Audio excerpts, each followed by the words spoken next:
Good day to you students, I'm Joel. And I'm Luke. And we are for King and Country. Fix my eyes on you.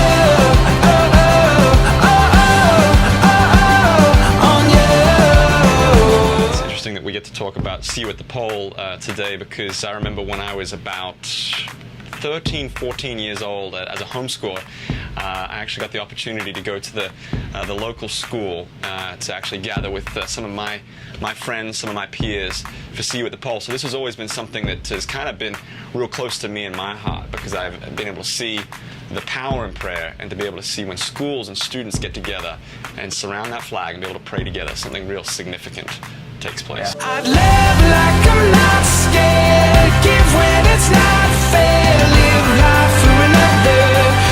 See You at the Pole is actually initiated by students and is also led and organized. So really it's an opportunity for you guys to step up. No teachers, no youth groups, it's up to you. Yeah. And I think there's a great opportunity there to show leadership in your school, to say, hey, we're not going to lean on parents or teachers or anyone else to organize this. We are going to take initiative. We're going to hand out flyers. We're going to do whatever it takes to rally our students to meet on this particular day. And we want to help you walk through and kind of work through how to do See You at the Pole this year. So you have to have a plan. For something like this, are you going to pray in small groups? Are you going to pray in large groups? Are you going to have any worship? What is it that is going to make your See You at the Pole special and unique to you? So obviously, you've got to have a plan, or else maybe it'll get a little awkward. Legally, you don't have to do this, but it might be a good idea to go to your school administration and say to them, hey, this is what we're doing, this is the time we're going to do it, this is obviously where we're going to do it, just so that there's awareness, and maybe even that's an opportunity for you to kind of continue to rally leaders and teachers around what's happening.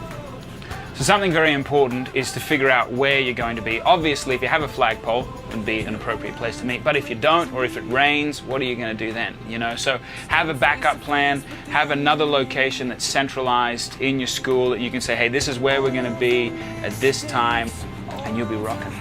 The best time for See You at the Pole to start is 7 a.m. That's what we encourage. But some schools don't start till 8 or later, or whatever that might be. Find out what that time is for your school and make sure that absolutely everybody knows about it.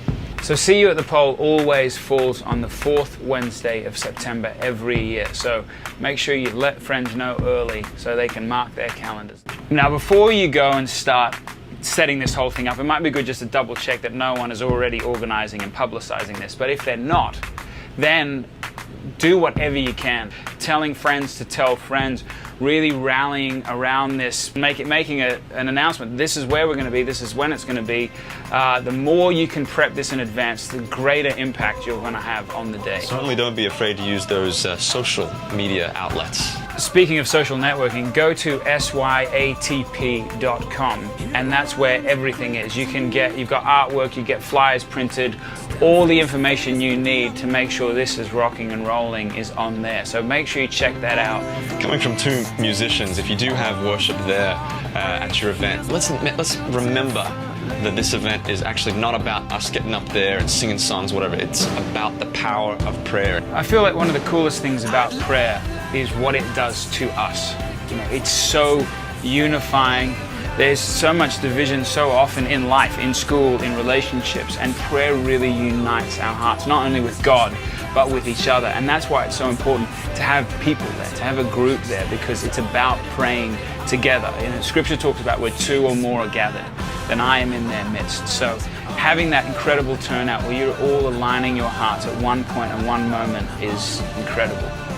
So after the event, when it's all said and done, we want to hear your stories. So go to syatp.com and you'll see on there's a little section where you can leave sort of a testimonial.